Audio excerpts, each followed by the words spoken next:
pecados decide olvidar. Lanzados al mar no los quiere contar. Él siendo omnisciente olvida mi error. Mis faltas son muchas, su gracia es mayor. Paciente me aguarda en mi desviar. Un Padre que tierno me llama al hogar. Recibe al débil y vil pecador.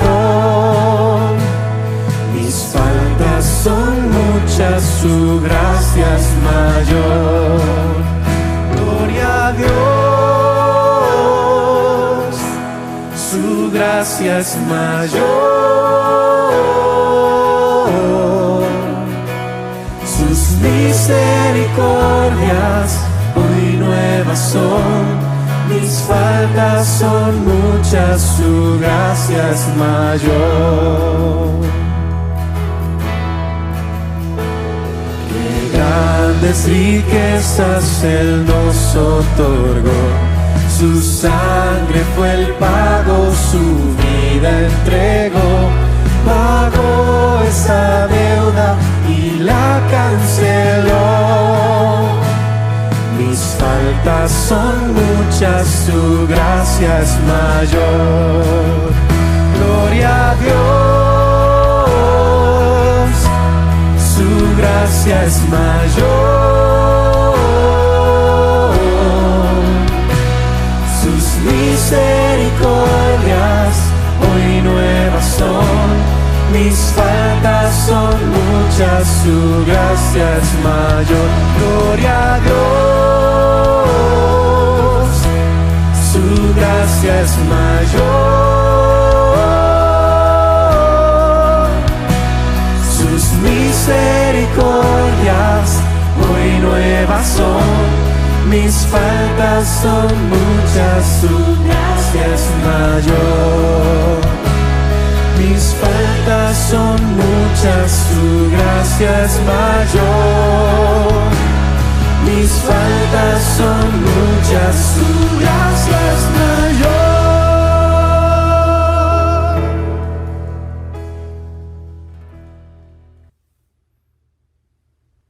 Bueno, hermanos, buenas tardes, una vez más por este medio, compartiendo la palabra de Dios.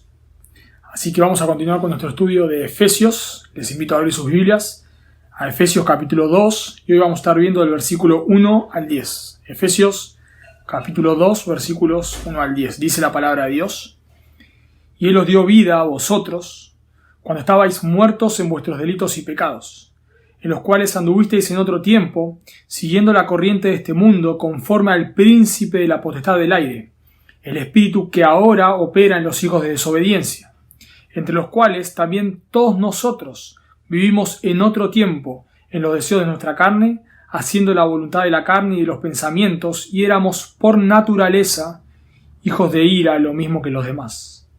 Pero Dios, que es rico en misericordia, por su gran amor con que nos amó, aun estando nosotros muertos en pecados, nos dio vida juntamente con Cristo. Por gracia sois salvos. Y juntamente con Él nos resucitó y asimismo nos hizo sentar en los lugares celestiales con Cristo Jesús, para mostrar en los siglos venideros las abundantes riquezas de su gracia en su bondad para con nosotros en Cristo Jesús.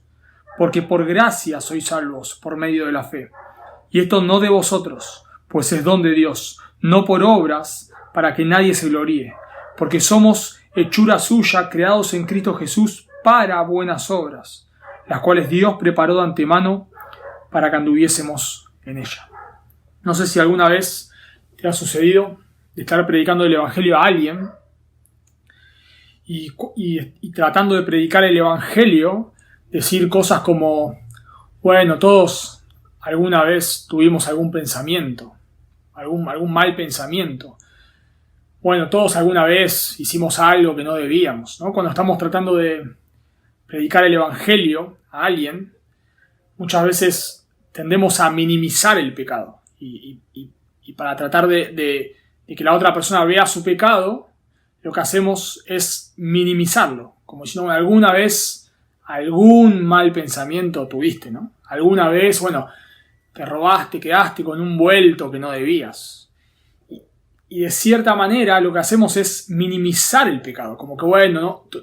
Sí, todos somos pecadores, pero bueno, no es tan grave. Pero cuando nosotros vamos a la Escritura, realmente nos encontramos con que la condición del hombre es terrible. Cuando predicamos el Evangelio y le decimos a las personas, a veces con un diminutivo, alguna vez dijiste alguna mentirita, lo que estamos haciendo en realidad es minimizando lo que la Escritura enseña. Porque la Escritura enseña que el hombre, la condición del hombre es terrible. El hombre es un aborrecedor de Dios. Y el pecado del hombre no es una mentirita. No es que se robó una moneda o se quedó con un vuelto. El pecado del hombre es tremendamente malo. Y cuando nosotros minimizamos el pecado, sin darnos cuenta, lo que estamos haciendo es haciendo absurda la cruz. Parecería que Cristo fue a la cruz para morir por una mentirita. Parecería que todo lo que Cristo soportó en la cruz, la ira del Padre, los látigos, todo el dolor de la crucifixión, parecería una exageración por una mentirita. Es como, no sé, condenar a alguien a cadena perpetua por robarse una naranja. Pero la Escritura nos enseña que Cristo padeció la cruz como la padeció, porque el pecado del hombre es realmente grave. Cuando la Escritura nos habla acerca del pecado del hombre, no lo describe como una mentirita, no lo describe como algo menor, sino cuando la Escritura describe la condición del hombre, el pecado del hombre, del ser humano, lo hace como algo terrible. Por ejemplo, Pablo, en Romanos capítulo 1 al 3, Pablo está hablando de la condición del hombre, está mostrando cómo todos están perdidos. Y dice Pablo en Romanos 1:26, noten cómo habla del pecado del hombre, del ser humano. Dice, por esto, porque el hombre rechazó a Dios, por esto Dios los entregó a pasiones vergonzosas, pues aún sus mujeres cambiaron el uso natural por el que es contra naturaleza. Y de igual modo también los hombres, dejando el uso natural de la mujer, se encendieron en su lascivia unos con otros, cometiendo hechos vergonzosos, hombres con hombres, y recibiendo en sí mismo la retribución debida a su extravío. Y como ellos no aprobaron en tener en cuenta a Dios, Dios los entregó a una mente reprobada para hacer cosas que no convienen. Y escuchen cómo empieza a escribir, bueno, ya venía escribiendo el pecado del hombre, pero escuchen cómo lo sigue describiendo. Romanos 1:29. Estando atestados de toda injusticia, fornicación, perversidad, avaricia, maldad, llenos de envidia, homicidios, contiendas, engaños y malignidades, murmuradores, detractores, aborrecedores de Dios, injuriosos, soberbios, altivos, inventores de males, desobedientes a los padres, necios, desleales, sin afecto natural, implacables, sin misericordia. Pablo, cuando presenta al hombre en Romanos capítulo 1, no lo presenta como alguien que alguna vez dijo una mentirita piadosa, entre comillas, como alguien que alguna vez se quedó con un vuelto, con alguien que alguna vez tuvo un mal pensamiento, sino que Pablo describe al hombre como alguien totalmente corrompido, como alguien que ha cometido hechos abominables, aborrecedores de Dios, inventores de males, soberbios, homicidas. La condición del hombre es terrible. Y lo que me gustaría que podamos ver en este pasaje de hoy es que Pablo nos va a hablar también de la condición del hombre. En Romanos capítulo 1 nos habla de lo que el hombre hace, todos los hechos que comete. Pero acá en Efesios capítulo 2, versículos 1 al 3, Pablo nos va a hablar de la naturaleza del hombre, de la condición del hombre. No tanto de lo que el hombre hace, aunque vamos a ver que dice algunas cosas, pero sino más que todo de lo que el hombre es, de cómo está el hombre delante de Dios, de cuál es su condición delante de Dios. Así que lo que me gustaría que podamos notar en este pasaje son dos cosas. En primer lugar, la maldad del hombre, del versículo 1 al versículo 3. Y en segundo lugar, la gracia de Dios, del versículo 4 al 10. Así que dos cosas vamos a ver. En primer lugar, vamos a notar del versículo 1 al 3 la maldad del hombre. Y en segundo lugar, la gracia de Dios, versículos 4 al 10. Y cuando nosotros leemos versículos 1 al 3, se describe la condición del hombre. Se describe cómo es el hombre en su naturaleza, cómo está el hombre, cómo es el hombre frente a Dios, cómo es el hombre sin Dios. Y del 4 al 10 nos va a demostrar lo que Dios hizo. Por lo tanto, Pablo del versículo 1 al 3 oscurece lo máximo posible la condición del hombre para que del versículo 4 al 10 brille con más esplendidez la gracia de Dios. Y la realidad es que una persona no puede ser salva sin entender su pecado. Una persona no puede ser salva si no es consciente de que por su pecado Dios la debe condenar. Si no es consciente de que su pecado es grave. No es que se robó una monedita de la calle, no es que se robó una naranja de la verdulería, es que es grave, realmente grave. Porque si no, la persona no va a venir a Cristo en arrepentimiento y fe. Nadie se somete a una quimioterapia por una gripe. Por lo tanto, si lo que el hombre piensa es que tiene una gripe, no va a ir a Cristo en arrepentimiento y fe, porque va a pensar que no lo necesita. No necesita una quimioterapia si tiene una gripe. Ahora, si el hombre es consciente que lo que tiene es un cáncer terminal, que solo la quimioterapia lo puede salvar, entonces en esa circunstancia el hombre sí se va a someter a la quimioterapia. Y de la misma manera, si nosotros nos damos cuenta que estamos realmente, nuestro pecado es grave, realmente grave, nuestra condición delante de Dios es terrible, si nos damos cuenta de eso, es que vamos a clamar por la misericordia de Dios. Así que Pablo había terminado en la oración hasta el versículo 22. Habíamos visto hasta el versículo 23 la oración de Pablo. Y Pablo nos había dicho en el versículo 20, nos empezó a hablar de que una de las cosas por las que él oraba era para que los creyentes conozcan el poder de Dios. Y nos dice que este poder de Dios, noten ahí en el capítulo 1, versículo 20, este poder de Dios operó en Cristo, resucitándole de los muertos y sentándole muy por encima de todo. Y ahora Pablo conecta que ese poder de Dios que resucitó a Cristo de los muertos es el que nos resucita a nosotros. Noten capítulo 2, versículo 5.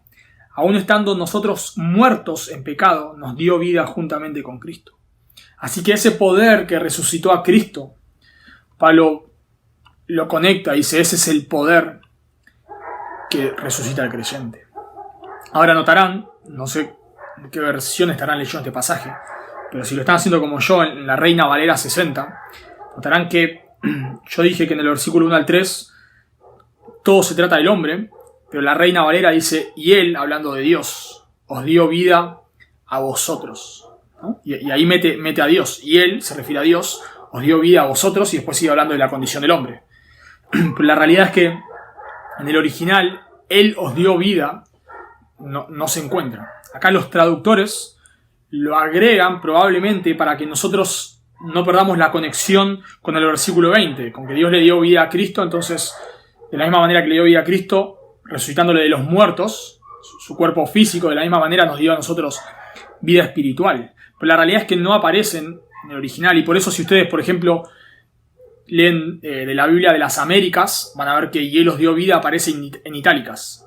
O si por ejemplo leen de la Biblia textual, dice, en cuanto a vosotros estabais muertos, etc. La NBI dice, en otro tiempo ustedes estaban muertos. La Reina Valera actualizada dice, en cuanto a vosotros estabais muertos. Del versículo 1 al 3, vamos a decir así, no aparece Dios. Pablo describe la condición del hombre sin Dios. Y la condición del hombre es terrible. Bueno, notarán ahí en el versículo 1. Dice, en realidad deberíamos leerlo de esta manera. Deberíamos sacar y él os dio vida y leer así. Y vosotros, cuando estabais muertos en vuestros delitos y pecados. La palabra ahí, delitos, quiere decir dar un paso en falso, cruzar una línea, cruzar un límite conocido, desviarse del camino correcto. La idea no es alguien que se pierde por el camino, sino es alguien que a propósito se desvía del camino. No es alguien que sin querer cruza un límite, sino es alguien que a propósito cruza un límite. No es como tal vez cuando vos, no sé, vas por la calle y te chocas con alguien sin querer, lo golpeás sin querer. Bueno, esa no es la idea de esta palabra. La idea es que vos lo golpeás a propósito. No es... Esta palabra no da la idea de un accidente. No es como que vos vas por la calle y te fallaron los frenos y atropellaste a alguien. Sino que la idea de esta palabra es que vos aceleraste a 150 km/h con la intención de atropellar a alguien. Rompiste la regla, pero lo hiciste a propósito. No porque no te diste cuenta. Así que Pablo dice que el hombre está muerto en delitos y pecados, y la palabra ahí pecados conocida es errar al blanco. Tiene que ver tal vez con nuestras acciones, nuestros pensamientos, nuestras palabras. Le erran al blanco. Nuestros pensamientos, nuestras acciones, nuestras palabras no se conforman a la voluntad de Dios. No son como deberían ser. Así que Pablo le dice a los efesios, y es la misma condición que nosotros. Estábamos muertos en nuestros delitos y pecados. Y Pablo usa a propósito la palabra muerto porque el cuadro de una persona muerta es terrible. No hay peor condición que un muerto. No hay ya frente a la muerte, no hay nada que el hombre pueda hacer. El hombre es impotente ante la muerte. Tal vez te ha pasado que, o sea, alguna persona que no es creyente y sabe que sos creyente, tiene un familiar enfermo, un amigo, lo que sea, y como sabe que vos sos creyente, te pide que ores por ese familiar o por esa persona que se está muriendo. Pero cuando esa persona muere, ya no te pide que ores más. Porque ya murió. Porque ya no puede hacer nada. Aunque esta persona no crea en Dios, aunque la situación de la persona enferma sea terrible, te pide que ores porque de alguna manera piensa que tal vez puede haber alguna esperanza. Tal vez si la persona piensa, si vos crees en Dios, tal vez tu Dios te oiga, y hay, por más que grave que sea la situación, hay una esperanza, aunque sea mínima.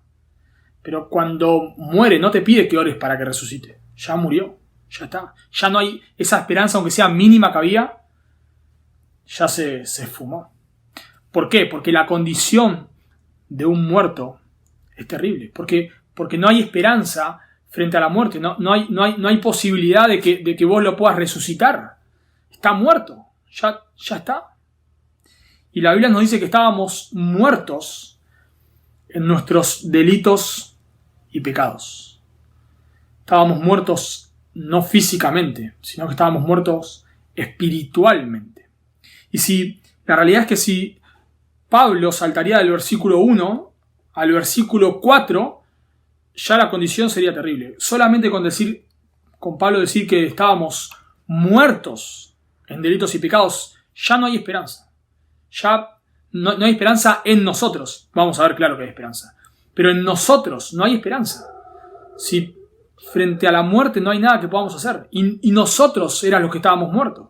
Así que el versículo 1 ya da un cuadro espantoso del hombre. El hombre está muerto, pero no muerto por accidente, no muerto porque alguien lo mató, muerto por sus propios delitos y pecados. Y si vos sos un creyente ahora, esa era, igual que lo de los Efesios, por eso usa el pasado, esa era tu condición. Y si vos estás en Cristo, esa es tu condición. Estás muerto, pero no por accidente, sino a causa de tus pecados. Pero Pablo va un paso más allá. A Pablo no le alcanza con decir que el hombre está muerto y quiere realmente oscurecer la condición del hombre, mostrar realmente cómo es, para que cuando veamos del versículo 4 en adelante, la gracia de Dios brilla aún más. Así que Pablo no solamente dice que estábamos muertos, éramos impotentes, estábamos muertos a causa de nuestros pecados, sino que noten lo que dice el versículo 2, en los cuales anduvisteis en otro tiempo, siguiendo la corriente de este mundo. La palabra ahí, mundo, cosmos, en griego, no se refiere al mundo físico o a los seres humanos, sino que se refiere a un sistema de valores que se opone a Dios. Y la palabra corriente quiere decir básicamente época. Lo que Pablo está diciendo es que no solamente estábamos muertos en nuestros delitos y pecados, no solamente estábamos muertos espiritualmente a causa de nuestros delitos y pecados, sino que además seguíamos el sistema de este mundo que se opone a Dios. No solamente estábamos muertos, sino que nos deleitábamos en seguir este sistema mundano que se opone a Dios. Nos deleitábamos en hacer lo que era en contra de la voluntad de Dios. Seguíamos este mundo tal vez en la inmoralidad, tal vez seguíamos el sistema de este mundo mirando cosas inmorales, comportándonos de manera inmoral, tal vez fornicación, adulterio, pornografía, lo que fuere. Seguíamos el sistema de este mundo que va en contra de la voluntad de Dios. Ahora, tal vez vos podés decir, bueno, yo en realidad era una persona moral. No cometí ninguno de esos delitos tan graves. Pero la realidad es que seguramente, por más que no los hayas cometido en hechos, en tu corazón pecabas contra Dios. En tu corazón seguías la corriente de este mundo. Tal vez en tu corazón había un deseo de superioridad hacia los demás por tu moralidad. Tal vez en tu corazón te creías mejor que Dios. Tal vez en tu corazón te creías más justo que Dios, te creías más bueno que Dios. Tal vez hasta, te podías rebelar contra Dios porque vos pensás que sos más bueno que Dios. Tal vez orabas como el fariseo, Dios, te doy gracias porque no soy como los demás. Pero aunque fuese una persona moral, la realidad es que por dentro seguramente estabas lleno de inmundicia, como Cristo le dice a los fariseos.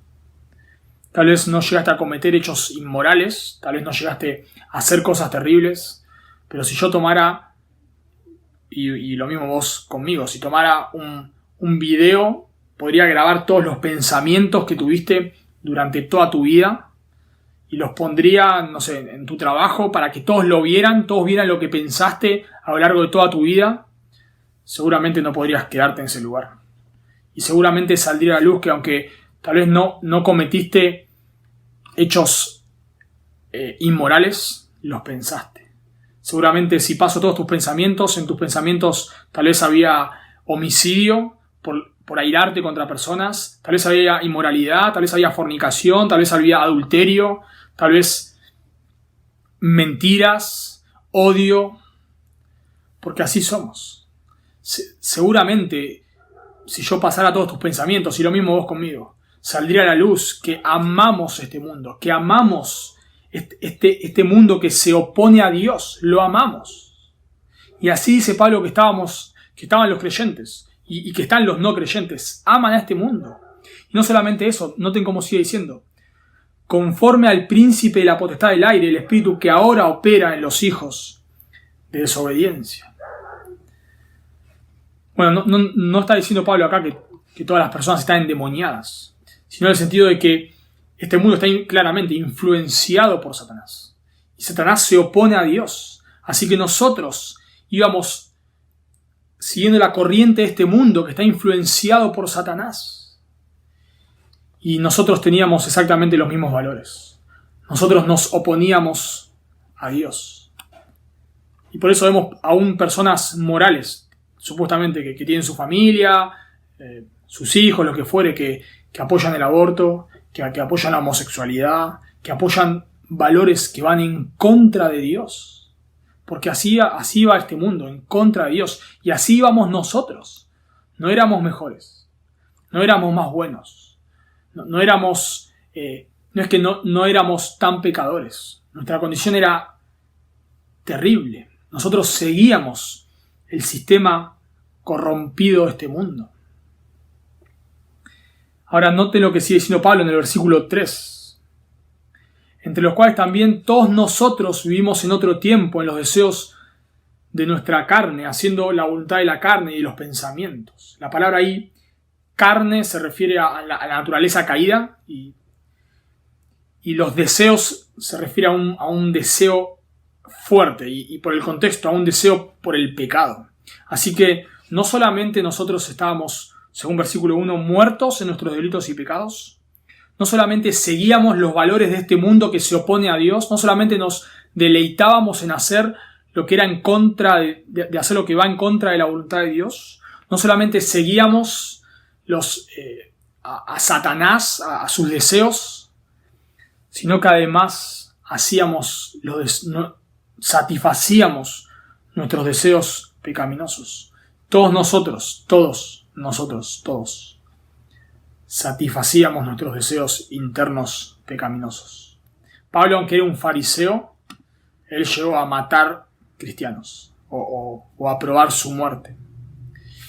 Y así son todas las personas que viven sin Dios. Y así era tu condición si hoy sos un creyente, o así es tu condición si vos no sos un creyente. Tal vez teníamos deseos de tener relaciones sexuales ilícitas y lo hacíamos. Seguíamos nuestros deseos. Tengo ganas de tener relaciones ilícitas, lo hago. Y no me importaba. Querías airarte con alguien, querías insultarlo, querías pegarle, querías decirle algo malo, lo hacías. Y no te importaba. Querías exaltarte a vos mismo, querías ser el centro de atención en todos los lugares donde estabas, lo hacías. Y no te importaba. No te importaba la gloria de Dios. De una u otra manera vivías satisfaciendo tus deseos pecaminosos. Vivías para vos mismo y yo vivía para mí mismo.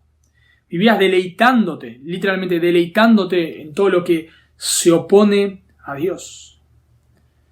En nuestros pensamientos seguramente había ira, amargura, lujuria.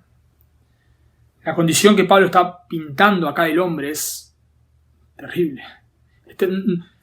Casi podríamos decir que si la Biblia se terminaría en el versículo o esto fuese todo lo que tuviésemos de la Escritura, sería desesperanzador. No tendríamos esperanza. Porque Pablo está sacándole en estos versículos absolutamente todo argumento al hombre. Todo argumento para luego llegar a decir en el versículo 8 y 9 que somos salvos por gracia. Y es como que casi que se cae de maduro. ¿De qué otra manera vamos a ser salvos? Si nuestra condición era terrible. Pero noten que no solamente estábamos muertos a causa de nuestros propios delitos y pecados, no solamente seguíamos la corriente de este mundo, no solamente seguíamos a Satanás, no solamente satisfacíamos nuestros propios deseos pecaminosos, sino que nos dice en el versículo 3, y éramos por naturaleza hijos de ira lo mismo que los demás. Y esto es lo que cierra lo que comenzó en el versículo 1. La muerte es algo terrible, ya sin esperanza, y cierra diciendo que nuestra naturaleza, por nuestra naturaleza estábamos bajo la ira de Dios. Por nuestra naturaleza estábamos bajo la ira de un Dios santo. ¿Y por qué digo que saca toda esperanza? Porque no solamente es lo que hacemos, es lo que somos. Ya una persona muerta no tiene esperanza, ya está muerta, no hay nada que hacer. Pero cierra el versículo 3 diciendo que su naturaleza es pecaminosa. Y eso te saca toda esperanza, porque vos no puedes cambiar tu naturaleza, no puedes hacer que un perro sea un gato, es un perro. De la misma manera, nuestra naturaleza es pecaminosa. Nosotros no somos pecadores porque pecamos, sino que pecamos porque nuestra naturaleza está corrompida. Porque nosotros nacemos con naturaleza caída, nacemos con corazones corruptos. Si fuésemos pecadores porque pecamos, entonces tal vez si agarramos a un niño apenas nace y lo aislamos en el medio de la montaña, tal vez por sus obras puede llegar al cielo. Si lo aislamos de toda influencia de mal, apenas nace, lo sacamos de ahí y lo llevamos al medio de la montaña donde no tenga ninguna influencia, entonces esa persona durante toda su vida no debería pecar, porque no tiene influencia externa del mal. Pero si nosotros hacemos eso, nos vamos a encontrar con que esa persona va a pecar. En sus pensamientos, en sus deseos, esa persona va a pecar. Porque el problema del hombre no está afuera de él, sino que está adentro.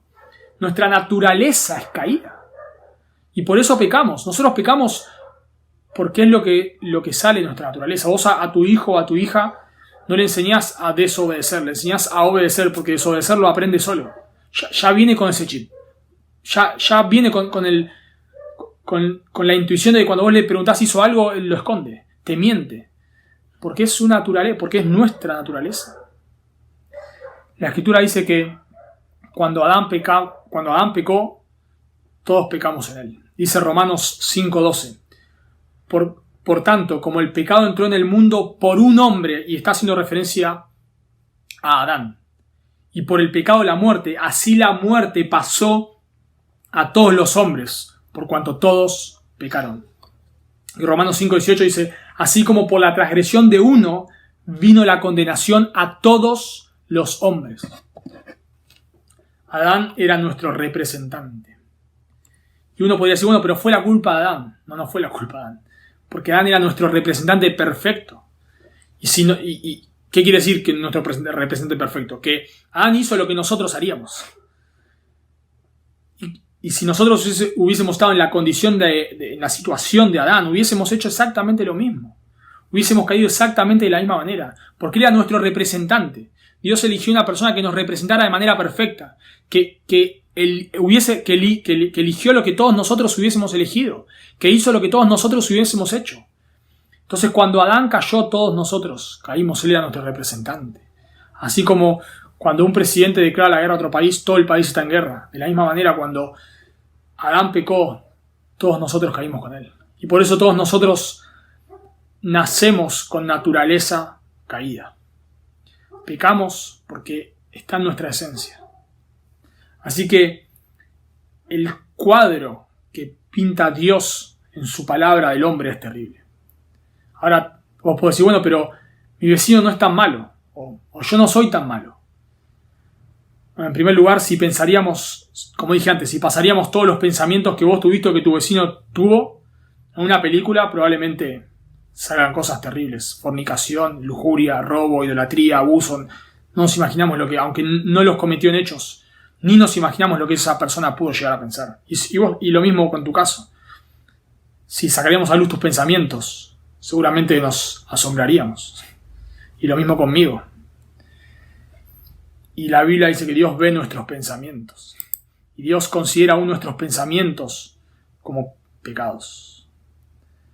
Así que la situación del hombre es terrible. Y quiero hacer una aclaración acá. Esto lo generalmente se conoce como la depravación total. Que el hombre está totalmente corrompido. Ahora, cuando nosotros hablamos o vemos este cuadro, vemos Romanos 1, podemos decir, bueno, pero yo conozco a personas que hacen cosas buenas. La realidad es que este texto no nos dice que el hombre no puede hacer cosas buenas. Y la depravación total no nos dice que el hombre es todo lo malo que pudiera hacer. Claro que el pecador hace cosas buenas. Por ejemplo, en Lucas 6:33, el Señor Jesús dice lo siguiente: y si hacéis bien a los que os hacen bien, ¿qué mérito tenéis? Porque también los pecadores hacen lo mismo. O sea, los pecadores también le hacen bien a los que le hacen bien. Así que el pecador, la persona, como escribe Pablo en Efesios 1-3, puede hacer algún tipo de bien. Y lo hace.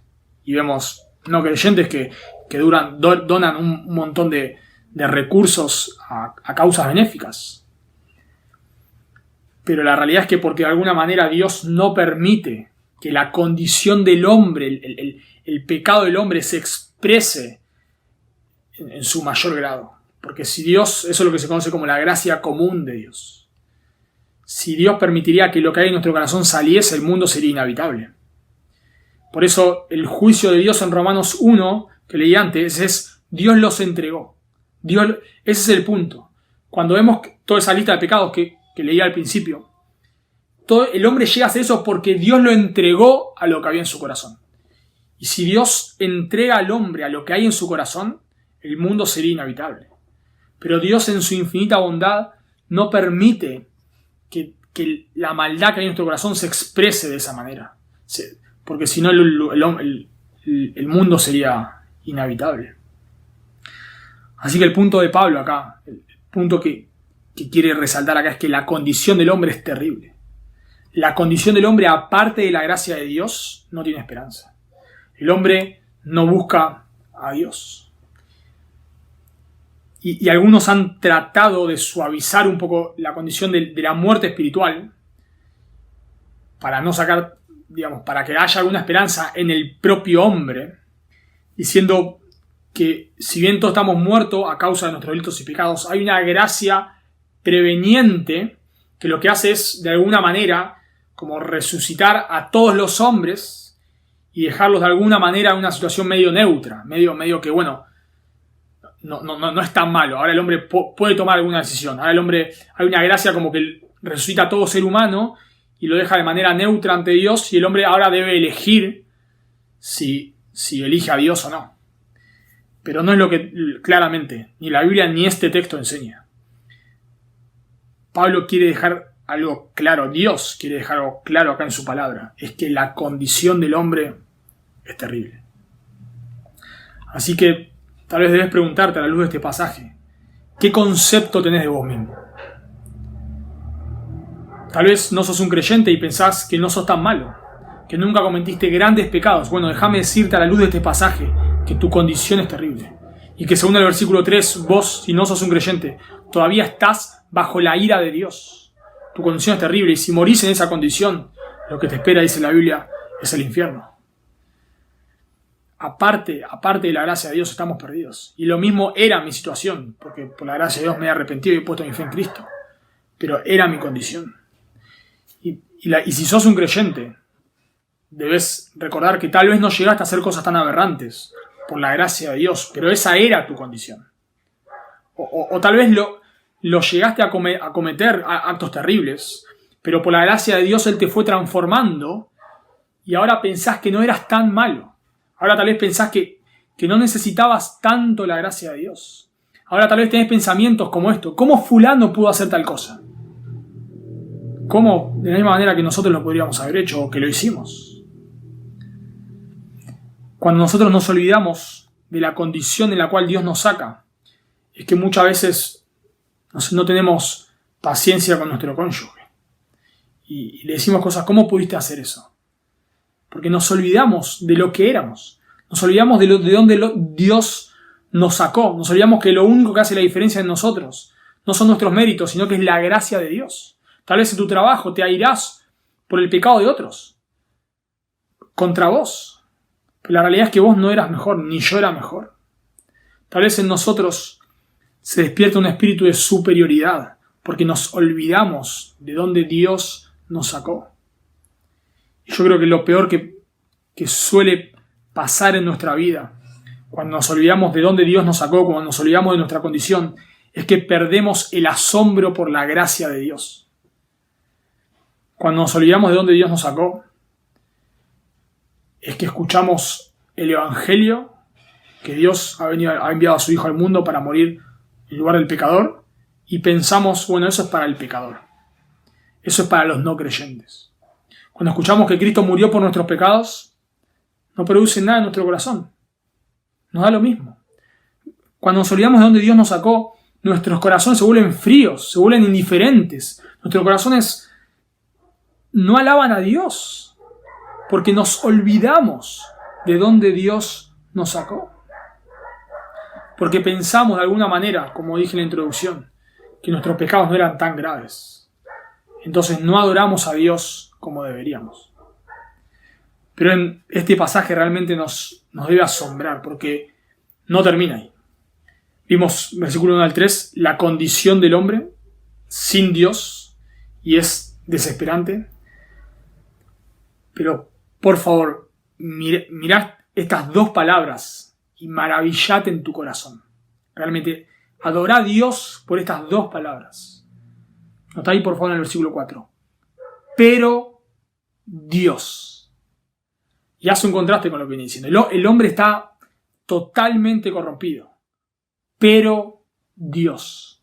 No dice, pero el ser humano, pero vos, pero las circunstancias, sino que, pero Dios, a pesar de esa situación totalmente desesperante, pero Dios. Y ahora el versículo 4 al versículo 10, Pablo nos va a decir todo lo que Dios hizo. Del versículo 1 al 3 describió todo lo que tiene que ver con nosotros. Y nuestro estado es terrible.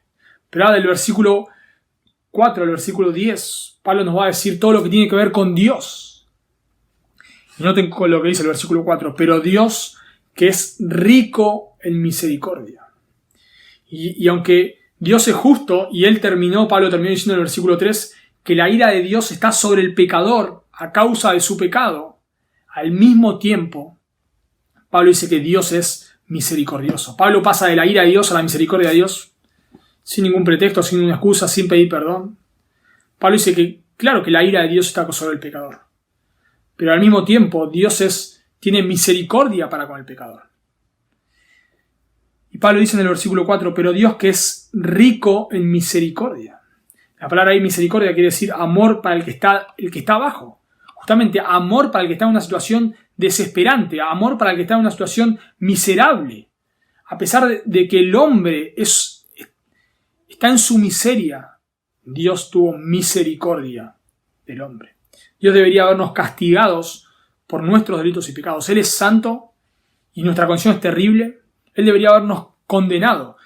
Si realmente cuando nosotros seguimos leyendo el versículo 4, debería decir, en vez de pero Dios, y Dios los condenó. Eso debería decir porque eso es lo que merecemos por nuestros pecados.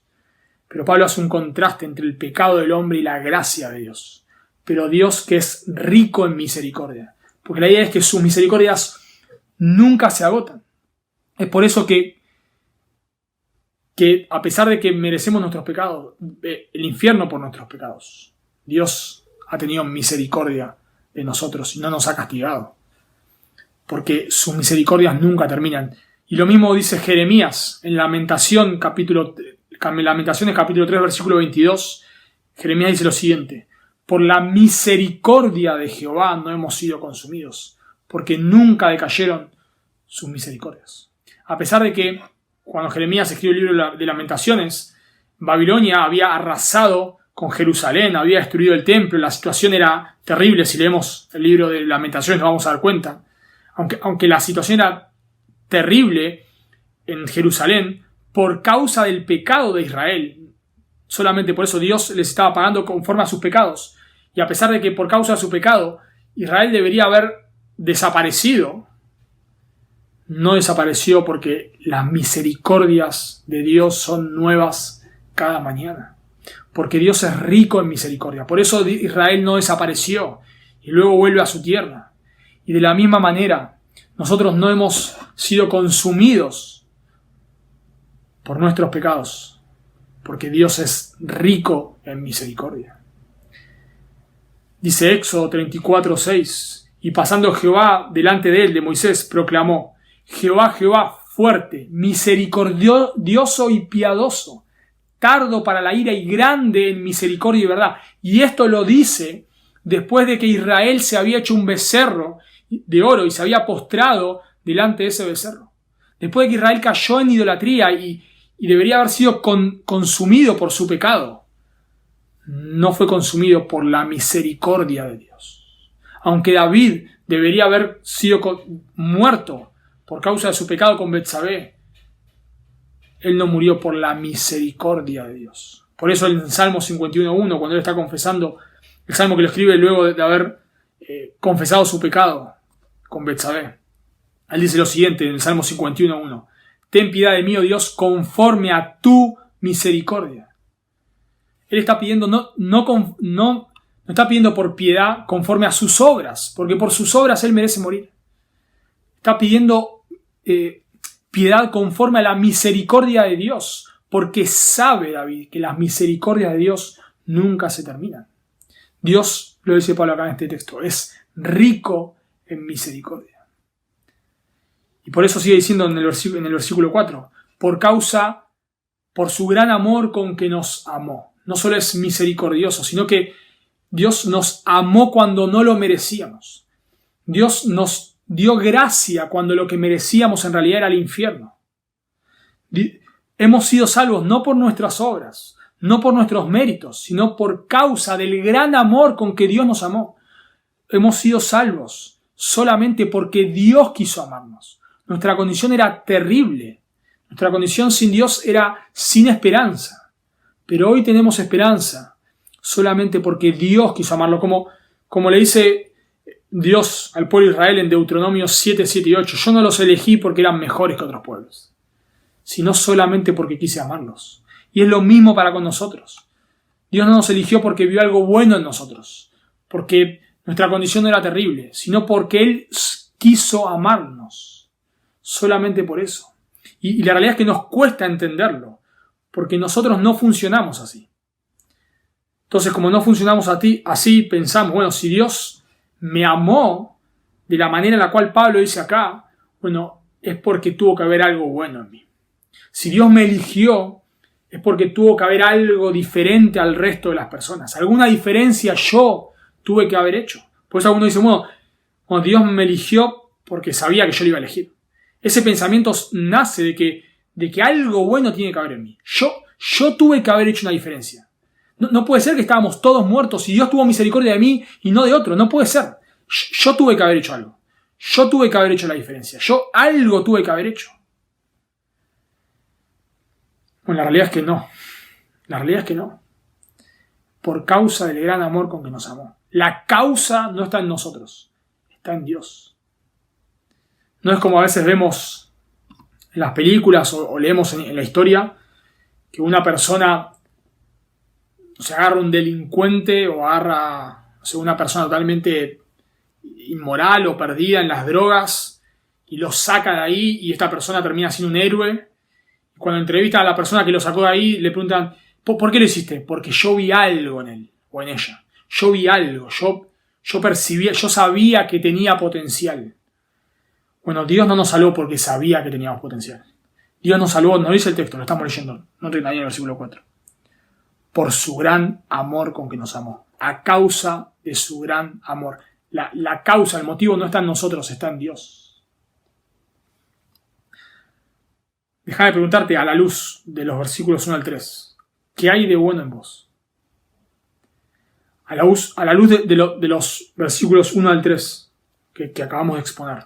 Déjame preguntarte, ¿qué pudo haber visto Dios en vos o en mí?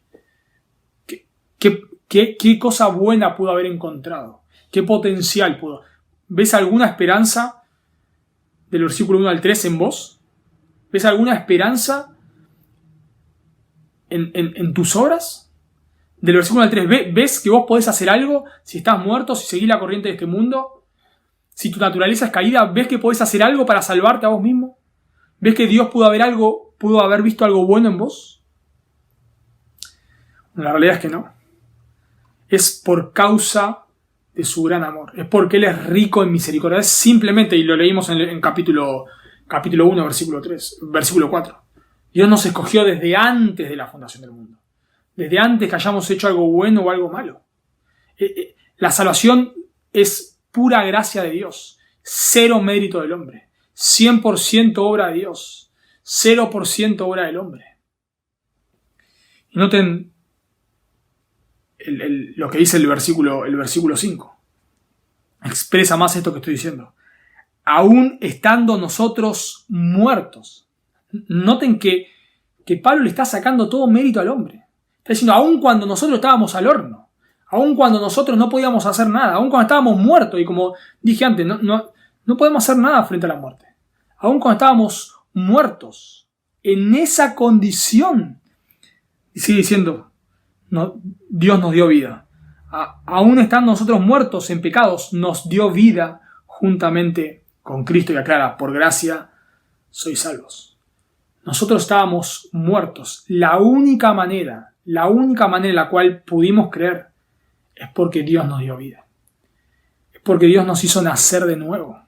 Es lo que el Señor Jesús le dice a Nicodemo en Juan capítulo 3. De cierto te digo, que el que no naciere de nuevo no puede ver el reino de Dios. No puede entrar, no puede ir al cielo.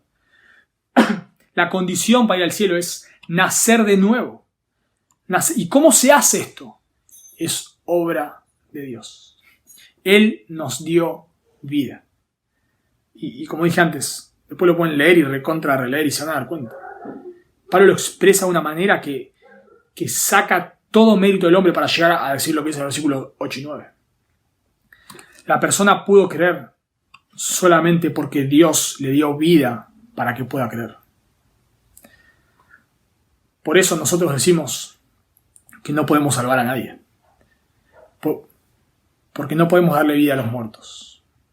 Por más que en la iglesia se ponga música lenta, por más que el que esté predicando ponga un tono de voz melancólico, por más que quiera mover sus emociones, por más que quiera convencerlo, lo que fuere, está muerto. Las personas están muertas. Y por más que yo le hable de una forma melancólica o ponga música suave o que trate de persuadir un muerto no va a reaccionar porque está muerto. Para que esa persona reaccione a mi voz o a mis intentos de persuadirlo, debe revivir. Bueno, de la misma manera, para que nosotros hayamos podido creer, Dios nos tuvo que haber dado vida. Ahora alguien podría decir, bueno, entonces yo no tengo la culpa de no creer. Es que estoy muerto. Claro, pero no te olvides de algo. Estás muerto a causa de tus delitos y pecados. El hombre no está muerto por accidente. Vos no estás muerto por accidente. No sos una víctima, sino que estás muerto a causa de tus delitos y pecados.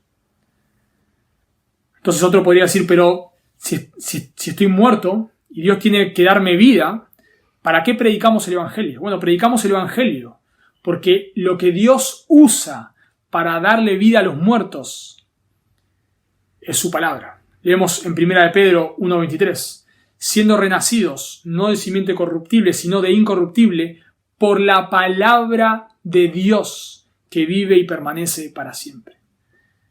La manera en la cual Dios da vida a los muertos es por medio de su palabra, y por eso predicamos su palabra, porque eso es lo que Dios usa para darle vida a los muertos. Así que nuestra condición era terrible, pero Dios nos dio vida. Y noten lo que sigue diciendo. Versículo 6. Y juntamente con Él nos resucitó y asimismo nos hizo sentar en los lugares celestiales con Cristo Jesús, para mostrar en los siglos venideros las abundantes riquezas de su gracia, en su bondad para con nosotros en Cristo Jesús. Y ahí de que nos sentó en los lugares celestiales, es una referencia al cielo, a que ya no pertenecemos a este mundo, sino que así como Cristo estaba muerto físicamente, Dios lo resucitó y lo puso por encima de todo. De la misma manera, Dios nos resucitó a nosotros y un día estaremos en el cielo con Cristo. Y ahí es que estamos unidos a Cristo. Por eso usa mucho la palabra en Cristo. Estamos unidos a Cristo y donde Cristo termina, nosotros terminamos. Así que Dios nos resucitó y en realidad no estamos todavía sentados con Cristo en el cielo. Pero Pablo usa el pasado porque lo da por hecho. Es algo que va a suceder. Aunque nuestra condición era de merecer el infierno, terminamos en el cielo. ¿Cómo puede ser? ¿Cómo puede ser que nosotros que merecíamos por nuestros pecados el infierno y la condenación, terminemos con Cristo en el cielo?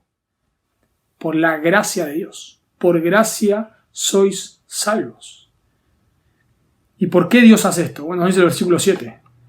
Para que en los siglos venideros mostrar la abundante riqueza de su gracia. Notarán que hay un patrón en estos capítulos. Capítulo 1, capítulo 2, todo es para su gloria, ¿no? Lo leímos 3 veces en el capítulo 1. Todo se trata de su gloria. Todo Dios lo hace para su gloria. Y la idea acá es que Dios nos salva para mostrar su gracia. Para que cuando lleguemos al cielo, nadie sea exaltado. Nadie va a ser exaltado en el cielo por sus méritos. Cuando lleguemos al cielo, nadie va a juntar ahí un grupo de redimidos y les va a contar cuántos méritos hizo para llegar al cielo. Nadie va a hacer eso. Cuando lleguemos al cielo, nadie va a decir, che, qué bueno que fue Mati que se ganó el cielo. ¿Cuántas buenas obras hizo? No. Y me encanta como dice el versículo, para mostrar en los siglos venideros la abundante riqueza de su gracia. Dios nos salvó para que seamos trofeos de su gracia, para que, no sé, por dar una ilustración, cuando haya 2 ángeles ahí hablando en el cielo, se choquen en el codo y digan, ¿qué hace Matías acá? ¿Qué hace este pecador acá? ¿Qué haces vos en el cielo? Si cometió pecados terribles, si merece la ira de Dios, ¿qué hace en el cielo? Y ahí digan, wow, la misericordia de Dios es increíble. ¿Qué hace Matías en el cielo si merece el infierno? La gracia de Dios. Estoy acá por la gracia de Dios. Eso es increíble. Llegamos al cielo solamente por la gracia de Dios. Y por eso sigue diciendo en el versículo 8 y 9. por gracia sois salvos por medio de la fe, y esto no de vosotros, pues es don de Dios, no por obras, para que nadie se gloríe. Llegamos al cielo solamente por la gracia de Dios. No por nuestros méritos, no por nuestras obras. Y la palabra ahí, gracia, es un regalo de Dios. Nadie se puede salvar por sus obras, nadie se puede salvar por sus méritos, sino que la salvación es un regalo de Dios. Vos podés decir, bueno, pero yo fui un buen padre, yo fui un buen hijo, pero eso no es mérito para ir al cielo. Si yo, por dar una ilustración, me filmaran robando un supermercado a mano armada y me llevan ante un juez y todos ven la filmación, ven que soy culpable, y cuando el juez me va a condenar le digo, no, espere, señor juez, yo fui un buen padre. Bueno, está bien, me va a decir, pero robaste, mereces la cárcel. Y yo le digo, no, espere, señor juez, pero yo la semana pasada doné $10.000 a una causa benéfica. Bueno, está bien, me va a decir, pero eso no borra lo que acabaste de hacer, acabaste de robar. Bueno, de la misma manera, yo le puedo decir a Dios, bueno, Dios, fui un buen padre. Bueno, pero eso no quita tus malos pensamientos, tu lujuria, tu ira, tu idolatría, tus homicidios, tu fornicación, tu adulterio. No lo borra. No lo borra. Por más que haya sido un buen padre, o un buen vecino, o un buen trabajador. No lo borra. Por nuestros pecados merecemos la condenación, pero somos salvos por gracia, por un regalo de Dios. Y Pablo dice, y esto no es de vosotros, pues es don de Dios. No voy a entrar ahora en esto por una cuestión de tiempo, pero cuando dice, y esto no es de vosotros, se refiere a toda la salvación. Tanto la fe, el arrepentimiento, todo lo da Dios. Nosotros creímos y tenemos fe porque Dios nos da la fe. Dice Filipenses 1:29 que dice, porque a vosotros os he concedido a causa de Cristo, no solo que creáis en Él. O sea, a los filipenses les fue concedido que crean en Cristo. Y dice que los judíos se gozaban en Hechos 11 y 18 porque Dios les había concedido arrepentimiento a los gentiles. Hechos 11, 18 está eso. Dios da fe, Dios da arrepentimiento. La fe es un don de Dios, el arrepentimiento es un don de Dios. Todo lo que tiene que ver con la salvación lo da Dios. Y hay una discusión en este texto, porque esto en griego es neutro y fe es femenino, entonces dice, bueno, no puede ser. No puede ser, es como decir el auto linda. No puede ser, tienes el auto lindo. Entonces dice, esto no se refiere a la fe. Es que esto se refiere a todo, a la salvación entera. Por eso dice esto es tan neutro, porque no es solamente la fe, es todo lo que tiene que ver con la salvación. La fe, el arrepentimiento, la nueva vida, todo tiene que ver con Dios. Ha sido salvo solamente por la gracia de Dios. Como dije antes, también podría decir, bueno, pero entonces yo no tengo la culpa de no creer. Claro que sí, porque tu problema no es intelectual, tu problema es moral.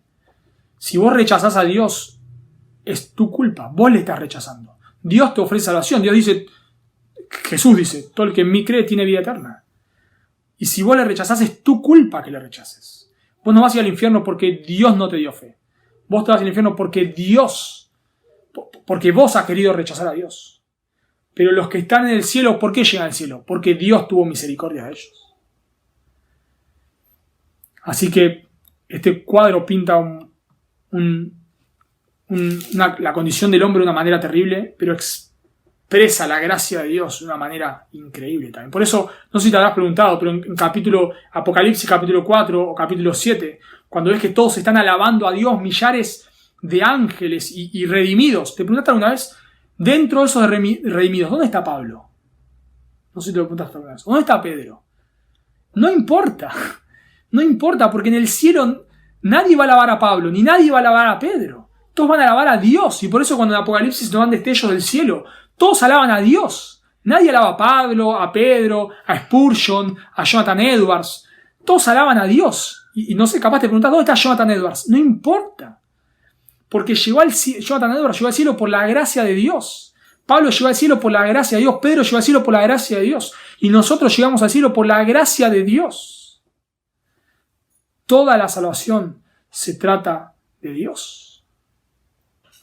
Pero así como Dios es soberano, el hombre es responsable. Y por eso vos debes arrepentirte de tus pecados y poner tu fe en Cristo. Dios te ofrece vida eterna. Y aunque Dios es soberano, el hombre es responsable. Por eso vos debes arrepentirte y creer en Cristo. Y cuando llegues al cielo te vas a dar cuenta que lo hiciste porque Dios obró en vos para que puedas hacerlo. Y aunque no lo entendamos, y esa realidad no lo entendemos, no entra en nuestra mente, pero lo creemos porque es lo que su palabra enseña. Dios es soberano y el hombre es responsable. Es como que, creo que ya di esta ilustración, pero es como que Dios le está diciendo al hombre, vengan a mí, y el hombre está diciendo, no quiero, salí acá, no quiero tener nada que ver con vos. Y Dios en su gracia le dice a algunos, bueno, pero vos vas a venir igual. Bueno, cuando el que le rechazó llega al infierno, no va a decir, Dios, yo estoy acá por tu culpa. No, vos estás acá porque cuando vos le dijiste a Dios, salí de acá, no quiero tener nada que ver con vos. Y por eso estás en el infierno. Pero el que esté en el cielo va a decir, wow, yo estoy acá porque a pesar de que yo decía lo mismo, Dios tuvo misericordia de mí. Por eso todo se trata de Dios. Y solo en una frase voy a tratar de resumir el versículo 10. Dice, porque somos hechura suya, creados en Cristo Jesús, para buenas obras. Ahí aparecen las buenas obras, ¿se dieron cuenta? Pero las buenas obras no son la raíz, sino son el fruto. No dice que somos salvos por obras, sino que somos salvos para obras. Y noten ahí que dice, porque somos hechura, la palabra hechura ahí quiere decir creación. Somos creación de Dios. Y la palabra creado quiere decir creados. Así que el punto de Pablo ahí es que somos nueva creación de Dios.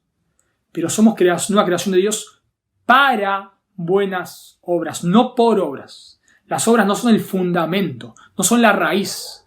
Las obras son el fruto. Por eso decimos que una persona que no da fruto no es un creyente. No porque el fruto sea lo que lo salva, sino porque el fruto es la evidencia de que es salvo. Y dice ahí que Dios preparó de antemano obras. No da la idea de que vos abrís el almanaque y decís, bueno, 25 del 5, ayudar a cruzar a una viejita en la calle, sacar la basura. No es que son esas las buenas obras que Dios preparó de antemano. El punto ahí es que Dios preparó bienes. Dios nos hizo una nueva creación para que ahora vivamos en nueva vida. Vivamos haciendo bienes, vivamos haciendo buenas obras. Y aunque no siempre las hagamos, claro que no siempre las hacemos por causa de nuestro pecado, Dios nos da una nueva naturaleza para que podamos obedecerle. Y es nuestra responsabilidad hacerlo, claro que sí. Por eso para que nosotros andemos en nuestra responsabilidad. Pero Dios nos dio una nueva naturaleza. Dios obró en nosotros para que podamos creer. Y nos da una nueva naturaleza para que ahora podamos obedecerle, no para ser salvos, sino porque ya somos salvos. Así que ahora podés glorificar a Dios. No porque eso sea un mérito para el cielo, sino porque Dios ya te ha salvado.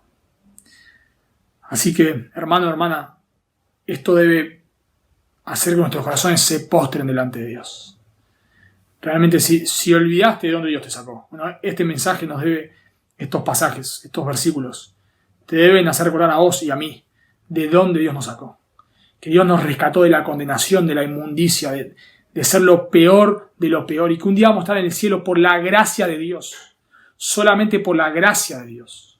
Por eso debes tener misericordia de otros, porque es lo que Dios ha tenido con vos. Por eso debemos predicar el Evangelio, porque es lo que Dios usa para dar vida a los muertos. Por eso debemos vivir para Dios, porque Dios ha tenido misericordia de nosotros cuando la merecíamos. Pero si vos estás escuchando este mensaje y no sos un creyente, tal vez no estás dando fruto, lo cual es evidencia que no sos un creyente. Tal vez mirás tu vida y la única diferencia es que ahora venís a la iglesia, pero en realidad no hay fruto de santidad en tu vida. Y si vos te das cuenta que no sos un creyente, hay esperanza para vos, porque las misericordias de Dios son infinitas. Y la Biblia te promete que si vos te arrepentís y venís a Cristo, vas a tener vida eterna. Jesús dijo muy claro, el que a mí viene yo no le echo fuera. Así que por favor yo te ruego, si vos te das cuenta que tu condición es la de los versículos 1 al 3, vení a Cristo en arrepentimiento y fe, arrepentite de tus pecados y cree que la única manera de ser salvo es creyendo en la muerte y resurrección de Cristo a tu favor. Arrepentite de tus pecados y Dios te promete vida eterna. Que el Señor bendiga su palabra.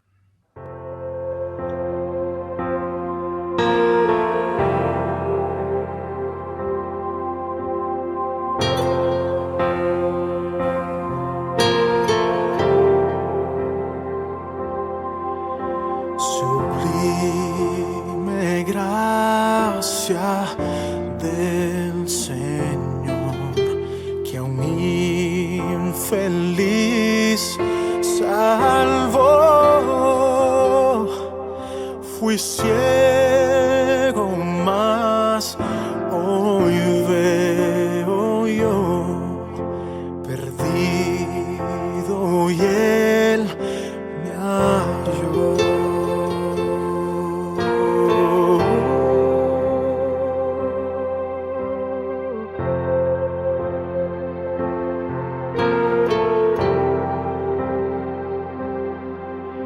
Su gracia me enseñó a temer, mis dudas ahuyentó.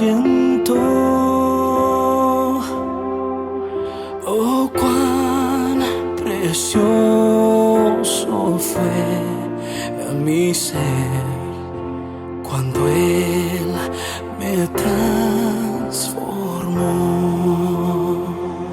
Ya libre soy, Dios me salvó.